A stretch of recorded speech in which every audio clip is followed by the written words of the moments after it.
జోజప్ప గారి గురించి మనం ధ్యానం చేసేటప్పుడు జోజప్ప గారి నుండి మనం నేర్చుకునేటువంటి సుగుణం ఏమిటి అంటే శ్రామికుడు, కష్టజీవి. జోజప్ప గారు ఎటువంటి వాడండి? శ్రామికుడు, కష్టజీవి. ప్రియులకు దేవుని బిడ్డలారా, ఈ ఆధునిక ప్రపంచంలో కష్టపడటం నామూషి అయిపోయిందండి. ఏమైపోయింది? కష్టపడటం నామూషి అయిపోయింది. కొన్ని మాటలు చెప్తాను వినండి. మాయ చేసేవాడిని చూసి ఏమంటున్నారండి? వాడికి లౌక్యం బాగా తెలుసురా. ఏం తెలుసు అంటండి? లౌక్యం. దేవుడి ముందు లౌక్యం కాదు కావాల్సింది, నువ్వు నిజాయితీగా శ్రమిస్తున్నావా లేదా ముఖ్యమైనటువంటి. Praise the lord, praise the lord, praise the lord, praise the lord. Jojappa గారు ఏం పని చేసేవాళ్ళు అంటండి? ఏం పని చేసేవాళ్ళు? వడ్రంగి పని. చాలా కష్టసాధ్యమైనటువంటి పని అండి అది. ఇప్పుడు అన్నిటికీ మెషిన్లు వచ్చినాయండి. కరెంట్లో బోట్లో స్విచ్ పెడుతున్నారు, ఎమ్మటి అది పెడుతున్నారు, ఏమైపోతుంది? గిర్రున తిరిగిపోతుంది. పిల్లరా గమనించండి. మొన్న ఈ మధ్యలో ఒక 2 సంవత్సరాల క్రితం నేను ఒక 2 చర్చిలు కట్టానండి. తాళపూర్లో ఉన్నప్పుడు. జాగ్రత్తగా వినండి అందరూ కూడా. 2 చర్చిలు కట్టాను. కట్టిన తర్వాత కడుతున్న సమయంలో మేస్త్రి గారు ఒక రోజు వచ్చి బాధతోటి, స్వామి అసలు ఈ పనులు అసలు రావట్లేదండి అని చెప్పాడు. ఎవరు రావట్లేదంట? పనులు రావట్లేదంట. ఏమయ్యా ఏమైంది? నువ్వు డబ్బులు ఇవ్వట్లేదు? లేదండి, అందరు ఇచ్చినట్లుగా ఇస్తున్నానండి, మార్కెట్లో ఉన్న రేటు ఇస్తున్నానండి. అది మాత్రమే కదండి, టీలు టిఫిన్లు కూడా ఇవ్వాలండి వాళ్ళకి. ఇవ్వకపోతే వాళ్ళు రావట్లేదు. ఈ కన్స్ట్రక్షన్ వర్క్ ఏమంటారు అది? టాపీ. ఆ పనికి ఇటుకలు అందించడానికి లేకపోతే ఆ పని చేయటానికి రావట్లేదండి అని చెప్పాడు. మరి వాళ్ళు ఏమన్నా వేరే వాళ్ళ దగ్గరికి వెళ్తున్నారా నీ దగ్గరికి రాకుండా అంటే? అది కూడా లేదు స్వామి. మరి ఏం చేస్తున్నారు వీళ్ళు? చాలా ముఖ్యమైన సందేశం. యోసేపు గారు శ్రామికుడు, కష్టపడేటువంటి వారు ఆయన. ప్రియులారా, ఆయన మనందరికీ ఆదర్శంగా ఉండాలి జోజప్ప గారు. మరి ఏం చేస్తున్నారు అయ్యా? ఏ పనికి రాకుండా. ఏం లేదు స్వామి, వీళ్ళు వస్తున్నారు, ఒక 2 రోజులు పని చేస్తున్నారు, 2,000 రూపాయలు వస్తున్నాయి, అయిపోయేదాకా తాపుకుంటా కూర్చున్నారండి. ఏం చేస్తున్నారు? ఆ డబ్బులు అయిపోయేదాకా తాగుకుంటా కూర్చుంటున్నారండి. మరి భోజనం ఎత్తందగా ఫ్రీగా చెప్పిన మాట అండి. ఏంటంట? ఇస్తున్నారుగా ఫ్రీగా. ఏ ఫ్రీగా? ప్రియులారా, ఫ్రీగా రావలసినటువంటి వారిని మనం పోరాడి మరీ పొందుకోవాలి, తప్పులేదు. అర్థమైందా? తప్పనిసరిగా ఎవరైతే పేదరికంలో ఉన్నారో వారికి తప్పనిసరిగా రావాల్సిందే. కానీ ప్రియులారా, మనం గుర్తుపెట్టుకోవాల్సింది ఏమిటి అంటే, మనకి ఫ్రీగా వచ్చేది మనం సోమరులుగా చేయకూడదు. సోమరులుగా జోజప్ప గారు ఏం పని చేసేవాళ్ళండి? వడ్రంగి పని చేసేవారు. వాక్యాన్ని చదువుకుందాం. మత్తయి శుభవార్త 13వ అధ్యాయం 53వ వచనాన్ని చదువుకుందాం. మత్తయి శుభవార్త 13వ అధ్యాయము 53వ వచనాన్ని చదువుకుందాం. యేసు ఈ ఉపమానమును ముగించి అచ్చటి నుండి వెడలి తన పట్టణమును చేరెను. అచ్చట ప్రార్థనా మందిరములో ఉపదేశించుచుండగా ప్రజలు ఆశ్చర్యచకితులై ఇతనికి ఈ జ్ఞానము ఈ అద్భుత శక్తి ఎచట నుండి లభించినది అని అనుకొనిరి. ఇతడు వడ్రంగి కుమారుడు. ఎవరి కుమారుడు అంటండి? యోసేపు గారు ఏం పని చేసేవాళ్ళండి? వడ్రంగి కుమారుడు కాడా? ప్రియులారా, గుర్తుపెట్టుకుందాం. యువతి యువకులారా, ఈ ఆధునిక ప్రపంచంలో మీరందరూ గుర్తుపెట్టుకోండి ఈ మాటని. ఎప్పుడైతే నువ్వు బిజీగా ఉండవో, శ్రమ పడటానికి సిద్ధంగా ఉండవో, ఏదో ఒక పనితో సిద్ధంగా ఉండవో, నీవు ఏదో ఒక వ్యసనానికి బానిసవుతావు. ఇంగ్లీష్లో ఒక సామెత ఉందండి. ఇంగ్లీష్లో ఒక సామెత ఉంది పిల్లరా. Empty mind is devil's workshop. Empty mind is devil's workshop. ఇదిగో, empty mind is devil's workshop అంటే ఖాళీగా ఉండేవాడి హృదయం అంట సైతానుకు పరిశోధనాశాల అంటండి. సైతానికి ఎట్లాంటిది అంటండి? పరిశోధనాశాల. నువ్వు ఖాళీగా ఉంటే నువ్వు ఏ పని చేయకుండా ఉంటే సైతాను నిన్ను శోధిస్తూనే ఉంటాడు. ఈ మధ్య కాలంలో జీవితాన్ని చెప్తున్నానండి, మీకు ఏం జరుగుతుందో చెప్తున్నానండి. చాలా మంది ఇంజనీరింగ్ అయిపోవటం, చిన్న చిన్న ఉద్యోగాలు చేయడానికి వాళ్ళకి ఇష్టం ఉండట్లేదండి. చాలా మంది అండి ఇంజనీరింగ్లు చేస్తున్నారు. చాలా మంది ఇంజనీరింగ్ చేయటం అను ఇంట్లో ఖాళీ కూర్చోటం, తల్లిదండ్రులకు భారం, కుటుంబానికి భారం. ప్రియులారా, ఈ ఆధునిక ప్రపంచంలో ముఖ్యంగా ప్రియులారా చాలా వ్యసనాలకి యూత్ అలవాటు పడిపోతుంది. ఈ రోజున నేను డాన్ బోస్కో ఫాదర్స్ తోటి మాట్లాడానండి. మా దగ్గర పక్కనే ఉన్నటువంటి కార్మల్ నగర్లో ఉన్న ఫాదర్స్. వాళ్ళు చెప్పారండి ఏంటంటే, ఈ విజయవాడ ఈ ప్రాంతంలో అంటండి డ్రగ్స్ ఎక్కువగా అలవాటు పడుతున్నారంటండి యూత్. ప్రియులారా, దయచేసి యువతి యువకులారా జాగ్రత్తగా ఉండండి. వాటికి బానిసలు కామాకండి, జీవితాన్ని నాశనం చేసుకోమాకండి. దయచేసి ఏదో ఒక పని చేయడానికి ఏ పనికి సిగ్గుపడాల్సిన అవసరం లేదండి. ఏ పనికి సిగ్గుపడాల్సిన అవసరం లేదు.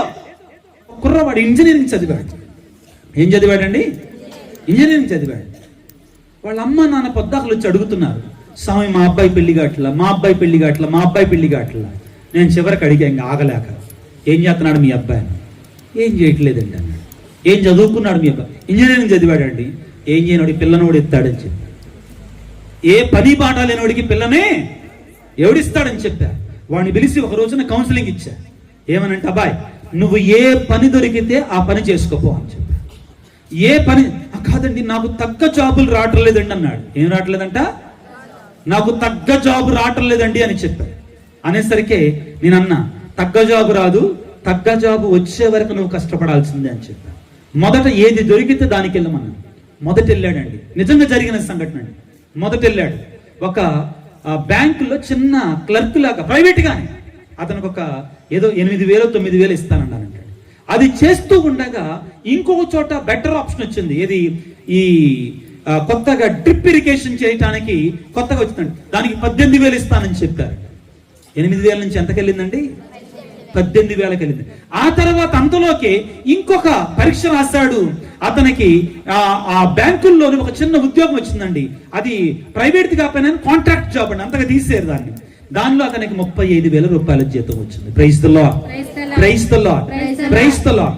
ఇప్పుడు అతను చేసుకోవడానికి క్యూ కడుతున్నారు. ఏం చేస్తున్నారు? క్యూ కడుతున్నారు. అబ్బాయికి పిల్లనిస్తాం. ఏమనుకోం, అక్కడ ఒక ఉదాహరణ, జరిగిన ఉదాహరణ ఇదేనండి. పెళ్ళైన తర్వాత నన్నే పిలిచారు పెళ్లి చేయటానికి. అర్థమైందా? పెళ్ళైన తర్వాత వాళ్ళ అమ్మా నాన్న వచ్చి, ఫాదర్ గారండి మీరు ఆ రోజున మా అబ్బాయిని ఖచ్చితంగా పిలిచి గద్దించి మాట్లాడుండకపోతే, మీరు కూడా మాకు చెప్పుండకపోతే వాడు ఇంకా ఇప్పటికి ఇంట్లోనే కూర్చోండి. ప్రియులారా, మీకు అందరు కూడా ఒక మాట చెప్తున్నానండి. ఇక్కడ ఉన్నటువంటి యువతులు కూడా మనం కష్టపడాలి. జోజప్ప గారు మనం నేర్పించేది అదే. ఎప్పుడు సోమరిగా ఉండకూడదు. సోమరిగా ఉన్నోడు పరలోకానికి కూడా వెళ్ళలేడంటాడు. వాక్యాలను చదువుకుందాం త్వరగా పిల్లలు. కొన్ని వాక్యాలు నాకు అందించడానికి ప్రయత్నం చేయండి. తెస్సలోనిక ప్రజలకు రాసిన 2వ లేఖ 3వ అధ్యాయం 12వ వచనాన్ని చదువుకుందాం. పౌలు తెస్సలోనిక ప్రజలకు రాసినటువంటి 3వ అధ్యాయం 2వ లేఖ 3వ అధ్యాయం. పౌలు తెస్సలోనిక ప్రజలకు రాసినటువంటి 2వ లేఖ 3వ అధ్యాయం 12వ వచనాన్ని చదువుకుందాం. క్రమబద్ధమైన జీవితమును గడపవలననియు. క్రమబద్ధమైన అంటే ఏంటండి? Discipline life. డిసిప్లిన్ ఉండాలి. ఎక్కడ ఉండాలి? ఏముండాలి? క్లాస్లో మీకు ఒక పీరియడ్ ఎంత ఏముంటుందండి? ఎంతసేపు? 45 నిమిషాలు. ఇంటర్వెల్ ఎప్పుడు ఇస్తారు? ఎంత టైం తర్వాత ఇస్తారు? 2 పీరియడ్ తర్వాత. అంతేనా? అంటే 2 గంటలు కూర్చోవాలి. అక్కడ మాత్రం కదలరు కదా, కదలలేరు. కదిలితే ఏం చేస్తారు మాస్టారు? వాత పెడతారు. Praise the lord, praise the lord. ప్రియులారా, మనిషికి డిసిప్లిన్ ఉండాలి, క్రమబద్ధమైన జీవితాన్ని జీవించాలి. ఎస్, జోజప్ప గారు మనం నేర్పించేది అదే. నేను జర్మనీలో 5 సంవత్సరాలు ఉన్నానండి. అక్కడ నేను చూసింది ఏంటంటే, ఎంత చదువుకున్నోడైనా, ఎంత ఆస్తిపరుడైనా, ఎంత డబ్బున్నోడైనా కానీ వాడి బెంచ్ కారు ఉంటుందండి. 2 కోట్ల రూపాయల బెంచ్ కారు ఉంటుందండి. వచ్చి బాత్రూంలు కడిగి వెళ్తాడండి. సిగ్గుపడండి. మనం వీడు 10th క్లాస్ ఫెయిల్ అవుతాడు, అరే ఆ పని చేయాలంటే నేనా 10th ఫెయిల్ అయ్యా ఏమనుకుంటున్నావు పడుకోని. పిల్లరా, కష్టపడటానికి సిగ్గుపడకూడదు. పౌలు గారు అంటున్నారు, క్రమబద్ధమైన జీవితాన్ని జీవించాలి. ఎట్లాంటి జీవితాన్ని జీవించాలి? క్రమబద్ధమైన జీవితమును గడపవలననియు జీవనోపాధికై కష్టపడి పని చేయవలననియు. ఏం చేయాలి? అందరూ చెప్పండి. ఎలా పని చేయాలి? కష్టపడి పని ఎలా పని చేయాలి? కష్టపడి. ఇష్టపడి పని చేయాలి. ఎలా చేయాలి? పొలంకి వెళ్తాం, తోటకి వెళ్తాం, మిరపకాయ కోతలు ఇటు కూడా ఉంటాయా? పొలానికి వెళ్తాం, మిరపకాయ తోటలకు వెళ్తాం, కూలికి వెళ్తాం. రోజుకి ఎంత అండి? ఓకే, 300 400 అనుకుందాం, 500 అనుకుందాం. ఏమేమో కోస్తా ఉంటది నిదానంగా. కాయ కోస్తే కాయ ఇరిగిపోద్దేమో అన్నట్టుగా కోస్తుంటది. ఆ పిచ్చి మొహం కోసుకుంటా ముందుకెళ్తుంటే ఒక మట్టి పళ్ళ తీసుకొని టాప్ మని కొట్టి, ఏమ్మా మీ తాతోళ్ళ పొలంలా గొత్తనవే ఆగు, ఏమ్మా మీ తాతోళ్ళ పొలంలా గొత్తనవే ఆగు, నిదానం పోయి. ఇది కాదు దేవుడు కోరేది. ఇది కాదండి దేవుడు కోరేది. ప్రియులకు దేవుని బిడ్డలారా, దేవుడు ఏమంటున్నాడు? కష్టపడి పని చేయవలనని యేసుక్రీస్తు ప్రభువు నామమున అట్టి వారిని మేము శాసించుచు హెచ్చరించుచున్నాను. ఎవరైతే సోమరులుగా ఉంటున్నారో, ఎవరైతే సోమరపోతులుగా ఉంటున్నారో అటువంటి వారిని హెచ్చరిస్తున్నారండి పౌలు గారు. ప్రియులకు దేవుని బిడ్డలారా, 10వ వచనాన్ని చదువుకుందాం. పని చేయనివాడు భోజనమునని అనర్హుడు. మీలో ఎవరైనా కానీ పని చేయకపోతే పిల్లలో వాళ్ళకి భోజనం పెట్టమాకండి. యూత్ నా మీద వచ్చి గొడవ పెట్టుకోమాకండి. ఆయన బైబిల్ చెప్పిందాన్నే చెప్తున్నా నేను. పని చేయకపోతే భోజనమునకి అనర్హుడు అని మీతో ఉన్నప్పుడు చెప్పి ఉంటుంది కదా. 13వ వచనాన్ని చదువుకుందాం ఇప్పుడు. సోదరులారా మేలు చేయుట యందు మీరు విసిగిపోకూడదు. మీకు ఒక అందరికి కొత్త రోగాల గురించి ఒక మాట చెప్పానా? కొత్త రోగాలు వచ్చినాయి. ఏంటి? కరోనా కాదండి, కరోనాల గురించి మాట్లాడతల్లా. కొత్త రోగాలు అన్నీ కూడా దేనికి వస్తున్నాయో తెలుసా? ఒళ్ళు కదిలించకపోవటం వల్ల. డాక్టర్లు చెప్తున్నారండి, నేనేమో ఐఎమ్ టాకింగ్ ఆఫ్ సైన్స్. షుగర్లో, బీపీలు, థైరాయిడ్లు, ఇంకా ఈ జనరేషన్ బీటా జనరేషన్, ఈ జనరేషన్ అనమాట ఇంకా రాను రాను పెరుగుతాయి అంటండి. ఎందుకంటే అంతకుముందు పచ్చడి తొక్కాలంటే ఏం చేసేవాళ్ళండి? రోట్లో వేసి తొక్కేవాళ్ళు. ఇప్పుడు ఏం చేస్తున్నారు? మిక్సీ. అంతకుముందు బట్టలు ఉతకాలంటే ఏం చేసేవాళ్ళు? ఇప్పుడు కూడా కొంతమందిలేండి, కానీ ఇప్పుడు చాలా మందికి వచ్చేసింది ఏంటి? వాషింగ్ మెషిన్ లో. అంతకుముందు ఈ బియ్యం ఒడ్లు రావాలంటే, బియ్యంగా మారాలంటే ఏం చేసేవాళ్ళంటే రోట్లో వేసి దానికి. ఇప్పుడేంటి? మిల్లి దగ్గర కూడా బాటల్లా, షాపులోకి వెళ్ళటం, కొనుక్కొని రావటమే. శారీరకమైన శ్రమ తగ్గిపోయిందండి. దాని వలనే ఈ ఆధునిక రోగాలు. డాక్టర్లు ఏమంటున్నారు? నడవండి అంటున్నారు. అరే ఇంట్లో ఏం చేస్తున్నాడు? బండి స్టార్ట్ చేస్తున్నాడు, పని దగ్గరికి వెళ్తున్నాడు, బట్ దానికి కూడా కిక్కు కూడా కొట్టనక్కర్లా. ఏంది? టచ్ చేస్తే చాలు, మారిపోయింది. ఇదంతా మానవాళి కొని తెచ్చుకుంటున్నాడండి. నేను చెప్పేది నిజమా కాదా? ప్రియమైనటువంటి పిల్లలారా, చదివేటువంటి వాళ్ళు కష్టపడి చదవండి. 35 మార్కులు వస్తే చాలు అనుకోమాకండి. ఒక్క చదువు మాత్రమే మన సంఘాన్ని బాగు చేస్తుంది. చదువు మాత్రమే బాగు చేస్తుంది. కష్టపడి చదవండి. అదేవిధంగా యువతి యువకులారా, డిసిప్లిన్ నేర్చుకోండి. పునీత జోసెఫ్ గారి దగ్గర నుంచి శ్రమ పడటం, కష్టపడటం, ఏదో ఒకటి చేయటానికి. శుభ్రత, పరిశుభ్రత. కొంతమంది ఇళ్ళకి వెళ్తే అక్కడే కూర్చోబుద్ది అయితే చక్కగా నీట్గా ఉంటుందండి. నేను అనేది పెద్ద పెద్ద బిల్డింగుల గురించి మాట్లాడతలేదండి, కోటి రూపాయల బిల్డింగ్ గురించి మాట్లాడతలా. అది పూరిళ్ళు అయినా కానీ ఎలా ఉంటుంది? అది శుభ్రత. స్త్రీ శ్రమించేటువంటి మనిషి అక్కడ శుభ్రంగా ఉంచే మనిషి. కొంతమంది ఇళ్ళకి వెళ్తే అబ్బా ఎప్పుడు వెళ్ళిపోతే బాగుంటుందిరా, ఎప్పుడు వెళ్ళిపోతే బాగుంటుందిరా. ఎందుకని? అది పెద్ద బిల్డింగ్ కావచ్చండి, కానీ దాంట్లో శుభ్రత లేదు, శుభ్రత లేదు. పిల్లరా, క్లెన్లీనెస్ ఇస్ నెక్స్ట్ గాడ్లీనెస్ అంటారండి. జోజప్ప గారు మనకి ఈ రోజున శ్రమించటం, దాని యొక్క విలువని మనకి తెలియజేస్తున్నాడు పిల్లారా. తర్వాత వాక్యాన్ని చదువుకుందాం పిల్లకు దేవుని బిడ్డారా. సామెతల గ్రంథము 28వ అధ్యాయం 19వ వచనాన్ని చదువుకుందాం. సామెతల గ్రంథం 28వ అధ్యాయం 19వ వచనాన్ని చదువుకుందాం.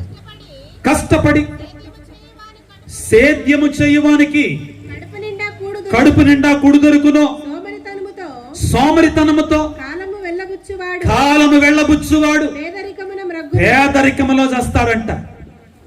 పిల్లరా, అర్థమైందా? ఎవరైతే కష్టపడి సేద్యం చేస్తాడో, కష్టపడతాడో, వాడికి పొట్ట నిండా కూడు దొరుకుతుందండి. ఎవరైతే సోమరులుగా ఉంటారో వాళ్ళంట పేదరికం ఇంటి ముందే ఉంటుంది అంటాడు. వద్దు పిల్లరా, ఇప్పుడు ఆధునిక ప్రపంచంలో స్మార్ట్ వర్కింగ్ అని ఒకటి వచ్చిందండి. ఏ వర్కింగ్? Smart working. తెలివిగా పనిచేద్దాం. యోజప్ప గారు నేర్పించేది అది. Praise the lord, praise the lord, praise the lord. చేతులు జోడించి చివరి ప్రార్థన చేసుకుందాం. సర్వశక్తిమంతుడా, సర్వోన్నతుడా, గొప్ప దేవా, మాతో ఉన్నవాడా, మాతో మాట్లాడుచున్నవాడా, ఇప్పటి వరకు మాతో మాట్లాడినటువంటి గొప్ప దేవా, మీకు స్తోత్రాలు, మీకు వందనాలు తండ్రి. ఈ రాత్రికాల సమయంలో నీ సన్నిధిలోనికి వచ్చినటువంటి నీ బిడ్డలందరినీ దీవించండి ప్రభువా. ఈ వాక్య పరిచర్యలో పాల్గొన్నటువంటి నీ బిడ్డలందరినీ ఆశీర్వదించండి ఆయన. వారిని, వారి కుటుంబాలను దీవించండి ప్రభువా. నీ బిడ్డలు ఏ బాధలతో, ఏ వేదనతో, ఏ కష్టముతో, ఏ కన్నీటితో వచ్చి ఉన్నారని వెరిగి ఉన్నావయ్యా. ఓ యేసయ్యా, నీ బిడ్డను అభిషేకించయ్యా, నీ బిడ్డను ఆశీర్వదించయ్యా. నీ పరిశుద్ధ ఆత్మ వరములతో నింపండి, నీ పరిశుద్ధ ఆత్మ అభిషేకముతో నింపండి ప్రభువా. గర్భఫలము లేనటువంటి వారికి గర్భఫలాన్ని, కుటుంబంలో అప్పుల బాధలు ఉన్నటువంటి వారికి విడుదల దయచేయండి. బిడ్డల యొక్క చదువుల గురించి ప్రార్థించేటువంటి వారికి మంచి జ్ఞానాన్ని దయచేయండి ప్రభువా. ఇదిగో నా తండ్రి, భార్యాభర్తల మధ్యలో సఖ్యత లేనటువంటి వారికి సఖ్యతను దయచేయండి ప్రభువా. నా తండ్రి, ఇదిగో వివాహము కొరకే ఎదురు చూస్తే బిడ్డలకు వివాహాన్ని దయచేయండి ప్రభువా. ఉద్యోగము కొరకే ఆశపడే బిడ్డలకు ఉద్యోగాన్ని దయచేయండి ప్రభువా. నా తండ్రి, పాడి కొరకై, పంట కొరకే ప్రార్థన చేస్తున్న బిడ్డల యొక్క పాడిని, పంటని దీవించండి, రైతులను దీవించండి, పని చేసుకునేటువంటి వారికి ఆరోగ్యాన్ని ఇవ్వండి తండ్రి. నీ పరిశుద్ధాత్మ శక్తితో నింపండి నా తండ్రి. నా తండ్రి, ఈనాడు చిన్నారి బిడ్డలను దీవించండి, వివాహమైనటువంటి వారిని దీవించండి ప్రభువా. భార్యాభర్తలను దీవించండి నాయన. వృద్ధాప్యములో ఉన్నటువంటి వారిని దీవించండి ప్రభువా. ప్రత్యేకమైన రీతిలో ప్రభువా మా సంఘాన్ని దీవించండి. సంఘములో ఉన్నటువంటి అసమానతలను తొలగించండి ప్రభువా. పొరపచ్చాలను తొలగించండి నాయన. మా విచారణ గురువుల కొరకే ప్రత్యేకమైన రీతిలో ప్రార్థిస్తున్నాము నాయన. ఆయన యవ్వన ప్రాయములో ఉండి ప్రభువా మా సంఘాల కొరకై ప్రభువా ఆత్మచేత నింపబడి ప్రభువా ప్రయాసపడుతుండగా ప్రభువా ఆయనకు పరిచర్యను మీరు దీవించండి. నీ పరిశుద్ధ ఆత్మను ఎల్లప్పుడూ ఆయనకి కాపుదలగా ఉంచండి తండ్రి. నీ దూతలను ప్రభు ఆయనకి సంరక్షణగా ఉంచండి ప్రభువా. ఆయన చేసేటువంటి ఆ యొక్క యాజక పనిలో ప్రభువా ఆ యొక్క వాక్య పరిచర్యలు మీరు తోడుగా ఉండండి నాయన. ఆయన ద్వారా ఎన్నో ఆత్మలు రక్షించుకునండి తండ్రి. ఆయన పని యొక్క పరిశుద్ధాత్మ అభిషేకాన్ని ఎల్లప్పుడూ సమృద్ధిగా ఉంచమని వేడుకొనిచున్నాం ప్రభువా. ఆయనకు బూరగా వాడుకోనండి, నీ పరికరమగా వాడుకుని, సాధనముగా వాడుకోనండి ప్రభువా.